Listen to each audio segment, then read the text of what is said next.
Hi, I'm Adam Housley. Kenneth Williams was the fourth death row inmate to be executed in Arkansas in just 8 days.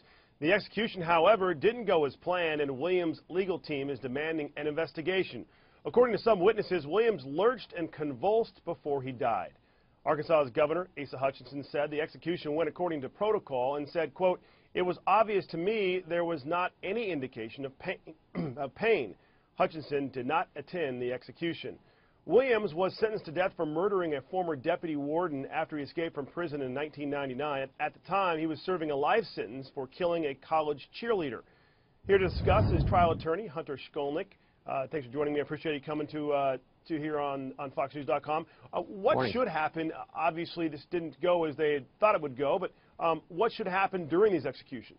Well, first of all, you're not supposed to be, believe it or not, inflicting pain on the prisoner when you're putting them to death. No one's suggesting that the person shouldn't be put to death. The question is, how do we go about doing it, and do we do it in accordance with the Constitution of the United States, which says no cruel and unusual punishment? So here in California, obviously, it's been over 10 years since the last execution. I actually saw the second to the last, which was Tookie Williams, one of the gang members from South Central, I believe to have started one of the biggest gangs in California. And when he was put to death, it was almost clinical. Well, it is clinical, really. So I told my friends who were in favor of the death penalty, hey, this was maybe not what you expected. And those, of course, against the death penalty clearly weren't happy with the outcome. But at that point, there was some argument and debate that he had this deep breathing and then he eventually just stopped. And there was some debate that maybe that one didn't go as planned. In this case, it was apparently clear that the patient or the inmate convulsed. My question to you is, how can their attorneys, and knowing all of that, prove that this was actual pain? I mean, this may have come after he was already out, so to speak, because it's a process where obviously that you go through. There's several drugs that are administered. Well, it's a three-drug process. They're using one drug, Versed, which is the one that's really in controversy right now. Some people are suggesting the movement of the body is after death, post-mortem.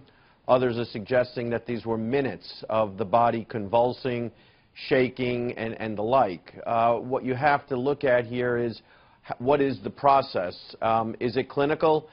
You hope it's clinical. They hope they're making it clinical, but apparently the three-drug cocktail is not working the way it was supposed to. You also have to see, because there's such a wide discrepancy in what happened inside that room, you also have to take into account who the different witnesses are saying and whether they have, basically an opinion in this process. Obviously, this is the first time this hasn't happened. Is reform needed? Well, we're already seeing reform on this type of execution.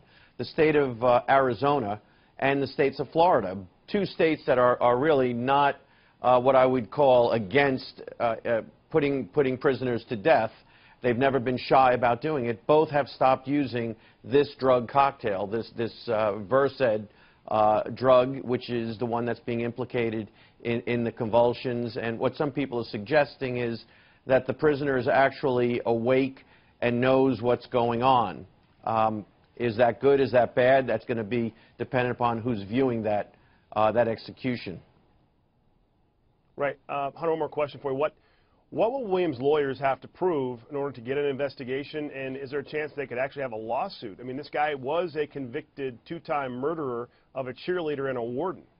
Well, what are they going to have to prove? They already have a judge saying, the federal judge saying, preserve the body, preserve the blood, preserve the tissue. They're going to be looking at that as part of a very detailed pathology or autopsy here, something that's not usually done following an execution.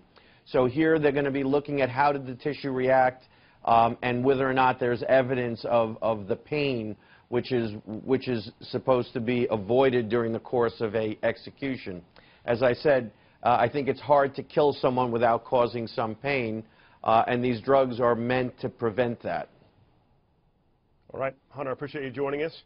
For complete political coverage, stay right here to FoxNews.com. I'm Adam Housley. Thanks for watching.